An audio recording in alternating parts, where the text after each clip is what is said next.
হ্যাঁ, খুব ভালো। ক্লাস রেগুলার করছি মাশাআল্লাহ। মামা এবার আমার যখন করছি মামা পরে যে ক্লাসে ঢুকছি আবার ক্লাসে ঢুকতে দিব না মামা। আমি তো স্যারের নাম কইতে পারি না। আমার যে আগে রেজাল্ট কি আগে রেজাল্ট তো আগে রেজাল্ট কি রেজাল্ট তো ফার্স্ট ডে আবার জিজ্ঞেস করি এটা কি হলো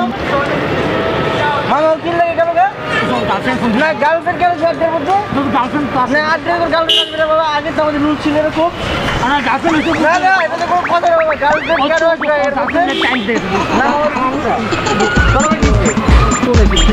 আরে এটা কি হইতেছে আজব তো আয় মাশরুট এদিকে আয় এদিকে ফোন কাট তুই ফোন কাট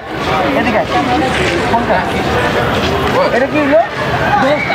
আন্টি ফোন দিছে আন্টি তো আন্টি কেন আসছে ফোন থেকে দোস্ত আন্টি ফোন দেন হ্যাঁ আন্টি ফোন দেন আন্টি কেন ফোন তুমি দাও ফোন আসেন কেন আমাদের রুলস কি আড্ডা এটা আড্ডা তো এখানে গার্লফ্রেন্ড কেন হয়েছে গার্লফ্রেন্ড ফোন নিয়ে কেন কি করো তুমি দোস্ত আমার আন্টি তুমি গার্লফ্রেন্ড বললে তো করো না বিকালটা আমাকে ফোন দিবা না আমি কখনো দেখো ফোন চেক করতে আমাকে করে দেখো বিকাল আমার কোনো ফোন আসে আজব তো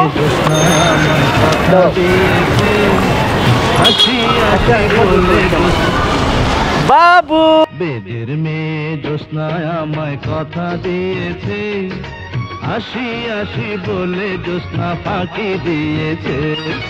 বেদের মেয়ে জ্যোৎস্নায় আমায় কথা দিয়েছে আসি বলে জ্যোৎস্না ফাঁকি দিয়েছে।